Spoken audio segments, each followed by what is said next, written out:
Bonjour. Donc moi, je suis Joséphine Grunenwald. Je m'occupe de l'action artistique et culturelle de la Lune des Pirates, qui est une SMAC à Amiens. Une SMAC, c'est une scène de musique actuelle conventionnée. Donc c'est des salles de concert un peu particulières parce qu'elles... Je vais le lever, je serai mieux, je serai plus à l'aise.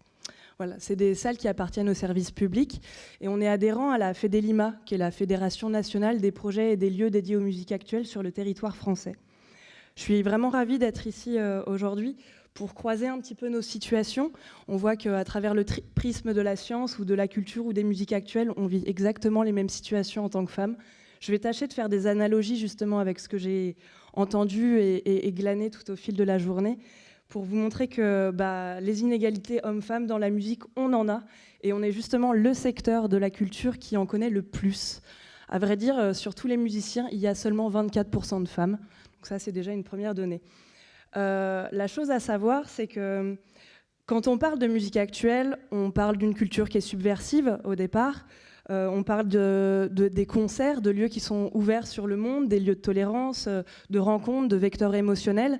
Mais moi, je me pose quand même juste une question, c'est comment ça se fait qu'il n'y ait que 25 directrices ou co-directrices à la tête des 141 structures adhérentes à la FEDELIMA, à savoir, c'est exactement le même nombre de directeurs de recherche au CNRS en 1957. On est en 2018. Petit problème. Pareil, il y a seulement 12% de programmatrices à la tête de ces salles-là. Donc, en fait, il ne va pas sans dire que les musiques actuelles, c'est un milieu d'hommes où la femme doit vraiment se battre justement pour trouver sa place, autant au poste de responsabilité que sur scène pour avoir une légitimité artistique et non en fonction de son apparence, parce qu'on parle aussi de la couleur des robes, justement quand on est sur scène, et on parle un petit peu moins de la couleur des pantalons des hommes quand ils sont sur scène. Déjà, pour bien comprendre l'aveuglement conscient qu'il y a au sein de ce secteur-là, il faut savoir qu'il y a très très peu de recherches. Je pense que je suis un peu trop près du micro. Dites-moi, là c'est mieux ou pas? Oui? Oui, ok, super. Merci. La première étude qui a été commandée justement au ministère de la Culture et de la Communication sur l'égal accès aux postes de responsabilité, aux lieux de diffusion et à la représentation de la femme à Rennes-Prat date de 2005. Et c'est qu'à partir de 2013 qu'on a commencé à mettre à jour justement les données. Et c'est des données qui concernent le spectacle vivant en général et pas les musiques actuelles. Donc on a déjà très très très peu de ressources parce qu'en fait on s'y intéresse pas. La première piste que j'évoquerai, c'est déjà la place des femmes dans l'histoire de l'art. Dès le départ, en fait, on a commencé à peindre les femmes, à les sculpter, souvent nues, souvent assujetties à l'homme, symbole justement d'une certaine fécondité. C'est exactement à l'image de nos panneaux publicitaires actuels. Ça n'a pas changé. Pour moi, j'ai encore un problème, c'est que la Constitution a mis à partir de 1946 le principe d'égalité. Jusqu'en 1965, les femmes ne pouvaient pas chanter dans les églises. Alors qu'on aime la religion ou pas, il y a quand même encore un problème. Aussi, à partir des années 70, certaines historiennes ont commencé justement à s'intéresser à la place de la femme dans l'histoire de l'art. Et qu'est-ce qu'on trouve? C'est que la femme a toujours été présente, mais pas en tant que créatrice, en tant que muse du créateur. C'est en 85, notamment, qu'il y a un collectif d'art féministe à New York qui s'appelait les Guerrilla Girls, qui montrait que cette année-là, au Metropolitan Museum, 3% des artistes exposés étaient des femmes, au même titre que les 85% de nus présents au mur. La femme a toujours été là, en tant qu'œuvre, pas en tant que créatrice.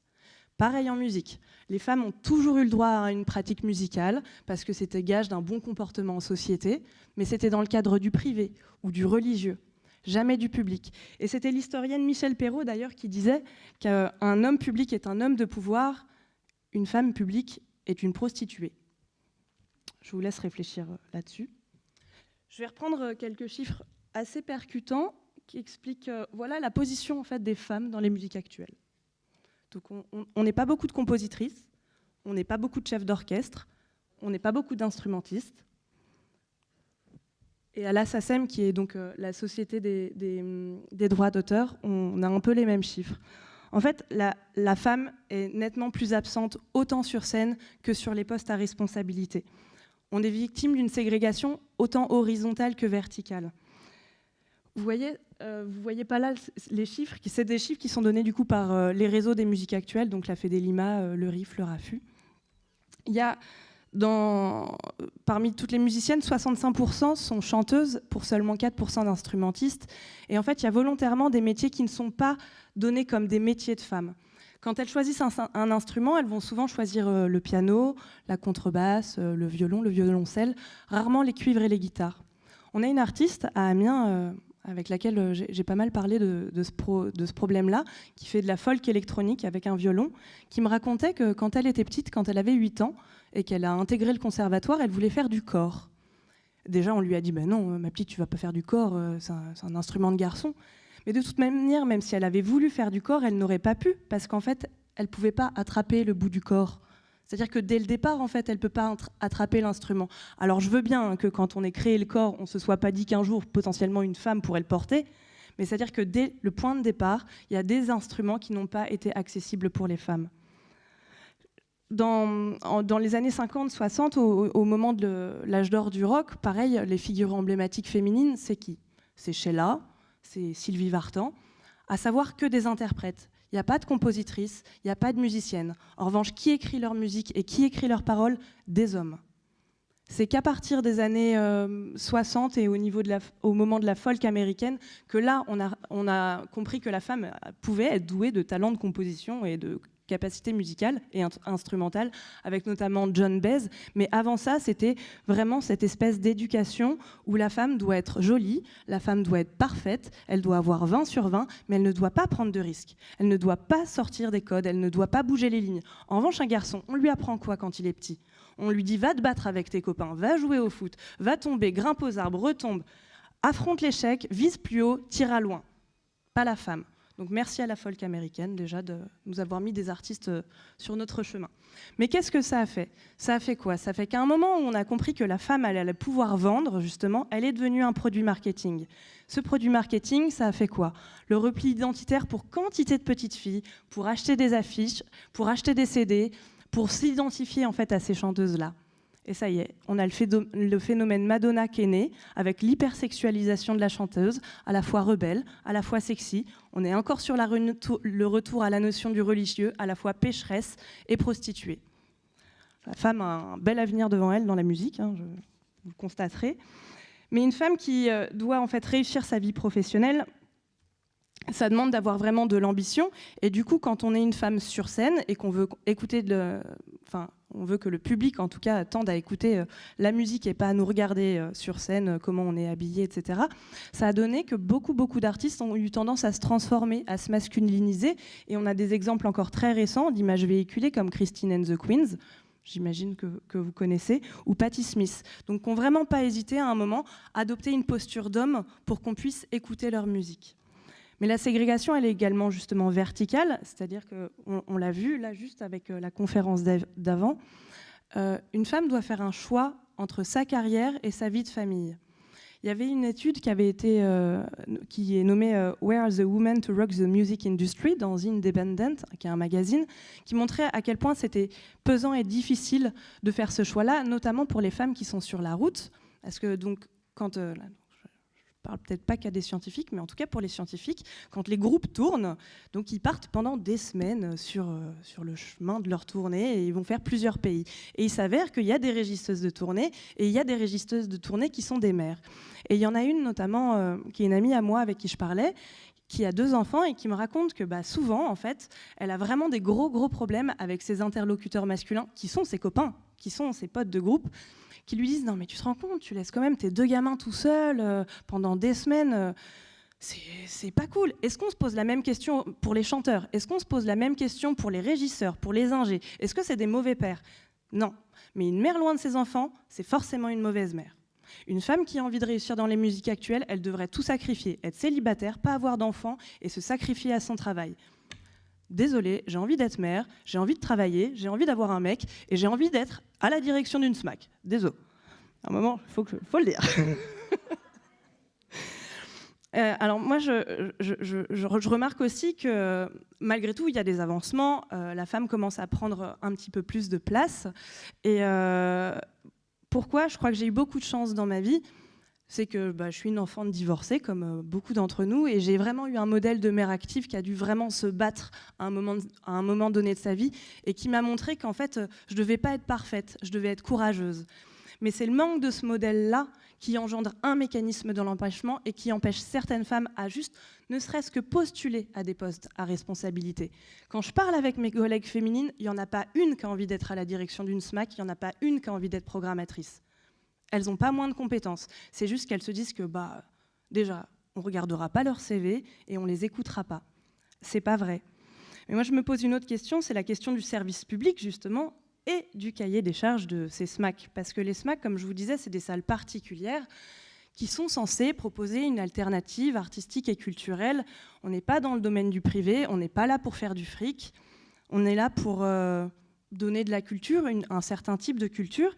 Et donc, quelle est la réponse à la représentation du corps féminin des artistes qu'elle diffuse? Et bien, encore une fois, c'est particulier parce que on a un cadre un peu tendancieux avec des horaires à la fois diurnes, à la fois nocturnes. On a un cadre entre potes qui permet un peu trop souvent des commentaires désagréables. Et notamment, je vais vous raconter une petite anecdote que je trouve particulièrement déplacée. C'est dans un des jobs que j'avais, on était en déjeuner d'équipe et une de mes collègues s'est mise à mettre de la musique. On lui avait demandé, je précise. Elle met de la musique et là, un de ses collègues masculins n'a pas apprécié la musique, je suppose, et a dit devant tout le monde, on était une dizaine, « Ah, mais c'est donc ça, la musique que tu mets à tes Tinder pour les amener dans ton lit ?» Mais c'est pas grave, parce qu'en fait, on avait bu, parce qu'en fait, on est des copains. Donc, en fait, c'était juste pour rire. En fait, le sexisme, il devient complètement banalisé, il devient toléré, parce qu'en fait, il n'y a plus de frontières entre la vie privée et la vie publique. Il y a d'autres clichés aussi au bureau. Souvent, quand une femme elle fait valoir ses droits, je suis désolée d'être un peu vulgaire, mais on est prise pour une chieuse, tandis qu'un homme qui fait valoir ses droits, c'est quelqu'un qui sait se faire respecter. Il y a d'autres petits clichés, c'est l'attachée de presse qui doit être séductrice, sexy mais cervelée, la bouqueuse qui doit aussi être séductrice mais marrante, la chef de projet label, c'est souvent une secrétaire, et une artiste féminine... quand elle n'est pas ni capricieuse ni une diva, on va se mettre à parler de son corps, à parler de sa manière de s'habiller, etc.